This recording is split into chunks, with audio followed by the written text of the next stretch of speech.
Agree po ba kayo na ihiwalay na ang Mindanao sa Pilipinas? Ilan taon ka na, kuya? 31 na po, sir. Sa palagay mo, kuya, ikaw sumagot sa tanong mo. Kasi lahat tayo may kanya-kanyang opinion. Sa akin, siyempre, hindi. Pero sa'yo, sir, Ganun din kung ano sagot mo. Yan, Pangit pakinggan eh. Pag iniwalay mo, kapwa Pilipino tayo eh. Yes. Diba? Okay. Sir, ano yung panawagan nyo doon sa mga nagsusulong na ihiwalay na ang Mindanao? Huwag, pangit. Okay na tayo sa ganun. Iiwalay mo, pangit naman tignan yun. Panahon pa ng mga ninuno natin yun eh. Correct. Yun tayo sa maganda. Pero sa iwalay, pangit. Sir. Kahit nanonood ako ng balita araw-araw, maganda pakinggan. Magandahin nila yung Pilipinas. Huwag na natin pag-usapan yung tungkol sa ganda. Ayun. Diba? Tay, bilang isang Pilipino, payag ka bang ihiwalay ang Mindanao sa Luzon at Visayas? Hindi. Kailangan magkama-sama. Mahirap nung gaway-away yun. So, anong opinion nyo doon na gusto nilang ihiwalay ang Mindanao Nang sa Pilipinas? kasama yun. Ayan Tay, ano masasabi nyo dahil patungkol po sa West Philippine Sea dahil binubuli tayo ng China? Oo. Anong dapat niya yun? Hindi tayo ng ibang tulis. Ano yung ibang bansa? Hindi natin kaya yun. Anong masasabi mo tayo dahil pinagtatanggol ni PBBM ang ating soberenya? Oo, natural lang yun. Dapat yun, presidente. Mensahe nyo po kay President Bongbong Marcos. Okay lang yung mamasaya rin. Saka magaling din sa magdala. Naayos na lahat ng problema. Yun lang. Tay, bilang isang Pilipino at simpleng mamayan, ano yung kailangan nyo para matulungan kayo ng gobyerno? Marami rin, hindi madasabi ko ano mga problema.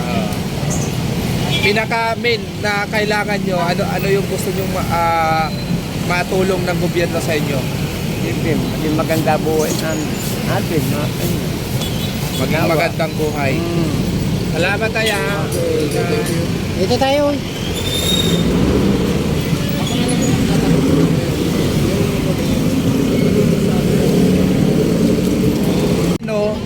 Agree po ba kayo na ihiwalay na ang Mindanao sa Pilipinas? Ilan taon ka na, kuya? 31 na po, sir. Sa palagay mo, kuya, ikaw sumagot sa tanong mo. Kasi lahat tayo may kanya-kanyang opinion. Sa akin, siyempre, hindi. Pero sa'yo, sir, Ganun din kung ano sagot mo.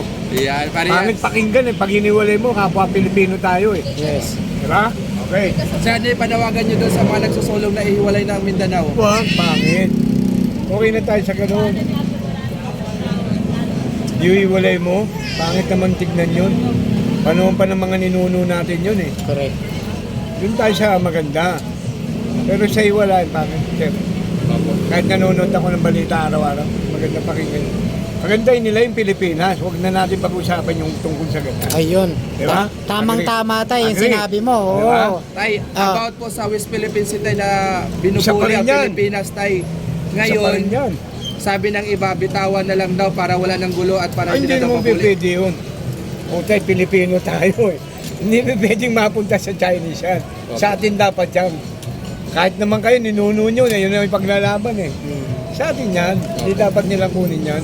So, tay, ano yung masabi nyo na si Pangulong Bongbong Marcos pinaglalaban niya sa soberanya ng Pilipinas, at the same time, humihingi ng tulong sa ibang bansa, kaya tinawag, ang sabi ng iba, nababakla or naduduwag na ang Pilipinas kasi nagpapakampi na. Problema niya na yan, boss. Hindi na natin problema yan. Presidente siya eh. Dapat alam niya yung gagawin niya tungkol sa atin. Diba? Hanggang doon lang ako, boss. Okay lang. Salamat po. Okay, sir. Thank you. Salamat po. Mabuhay kayong tatlo, boss. Thank you, sir. Thank you. Thanks po. Ito si ate. Gusto natin. Oh, ikaw pala. Tumitingin-tingin kasi. Opinion lang naman eh. Gaganda ng mga bulak-bulak, pre. Hi, te. Mapapasa na ulit tayo. Oh, dito daw tayo, dito daw.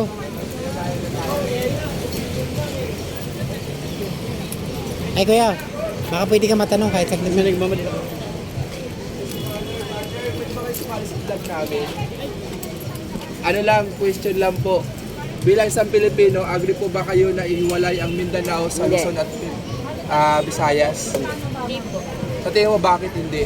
Kasi isang bansa lang po tayo. Ba't kailangan pa iniwala? Iisa naman tayo, tsaka Pilipino naman tayo lahat. So ano yung panawagan mo doon sa mga nagsusulong na ihiwalay na yung Mindanao? Doon po sa nagsusulong po na hindi naman po dapat hiwalay pa kasi hindi naman po magkakaibalahin natin. Isa lang po tayo, tsaka isang Pilipino lang tayo, isang bansa lang dapat tayo.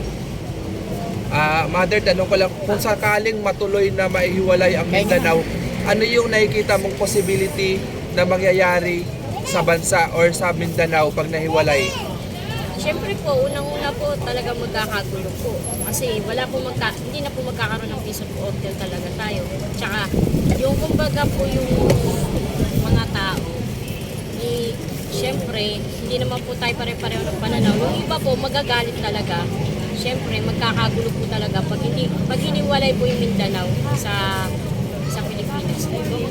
Kasi marami din po tayo mga kababayang Muslim na mabuti din naman po sa atin, tsaka hindi naman po kailangan na kumbaga iba yung itrato sa kanila na ihiwala yung Mindanao sa Pilipinas kasi isang lahi lang tayo, dapat nagkakaisa tayo. Mother, bilang isang Pilipino at simpleng mamamayan na may sariling opinion, ano po yung opinion ninyo na about sa pambubuli ng China sa West Philippine Sea? Sabi nila, bitawan na lang daw para hindi na daw tayo mabuli. Ibigay na lang daw yung West Philippine Sea sa kanila. Yun nga po, kasi po, yun nga, pinagagawa yung West Philippine Sea.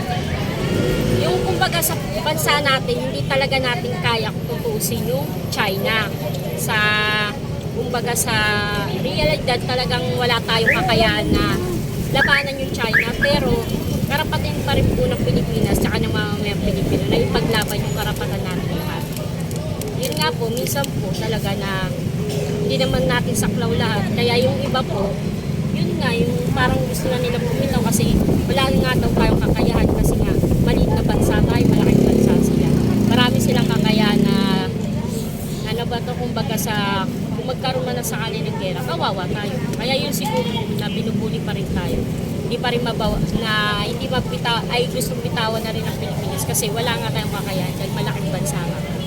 Yun. Mother, ano yung opinion nyo doon patungkol sa ginagawa ni President Bongbong Marcos na humihingi ng kakampi sa iba-ibang bansa para lang masabing atin ang West Philippine Sea? Sabi kasi ng iba, naduduwag na daw ang presidente o ang Pilipinas. Siguro po, kulang po tayo sa talaga, sa kakayahan natin kasi nga maliit na bansa lang tayo. Kaya humihingi si Presidente natin ng suporta sa ibang bansa para kahit papalo, hindi man lang tayo maapi ng ibang bansa, yung mabuli pa. Kaya siguro mahanap ng kakampi yung Pilipinas kung sakaling magkaroon nga ng single yung Pilipinas na ka-China. Yan. Mensahe nyo na lang po sa kay President Bongbong Marcos Day, ano ba yung panawagan din natin bilang isang simpleng mamayan? Pinapanawagan po namin na sana po pakinggan nyo din po yung masang Pilipino na kung ano po yung mga hinahin ng tao na lalo na po yung sa paghirap na tumaas lahat ng pili. Yung po, tsaka yung kumbaga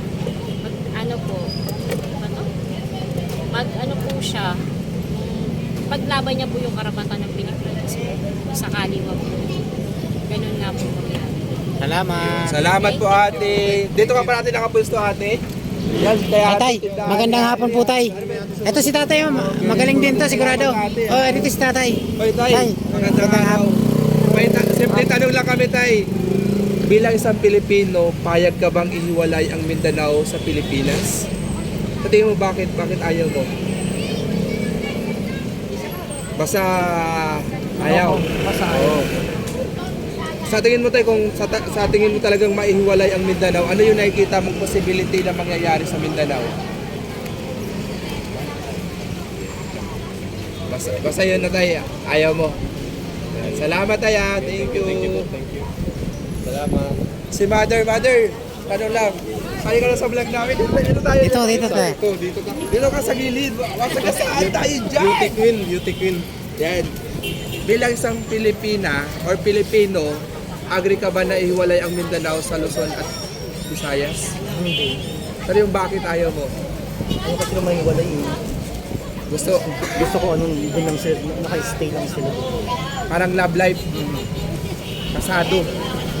Yan. Bilang isang Pilipino, payag ka bang bitawan ng West Philippine Sea at ibigay nila sa China dahil binubuli na tayo? Hindi ako papayag, siyempre sa atin yun, yung lugar natin yun, yung paglalaban natin yun. So anong masayo sa China? Yung stop ko ng China, manahimik na lang sila. Huwag na lang nila agawin yung West. Yan. Favorite president. Kay President Bongbong Marcos, anong mensahe mo? Hmm? Kay President Bongbong Marcos, anong mensahe mo? Mansahe ko lang kay Bongbong Marcos, ipaglaban niya yung huwag niya ibigay sa China. Ayun lang po. Ayan. Bilang isang Pilipino, ano yung pangunahing pangangailangan natin na pwedeng itulong ng gobyerno sa atin? Yung yung pagkain, ganun, katulad ng pagkain, pangangailangan ng tao, In short, ayuda. ayuda, yun. Tapos 4 piece, ganun. Uy, purpose, shout out.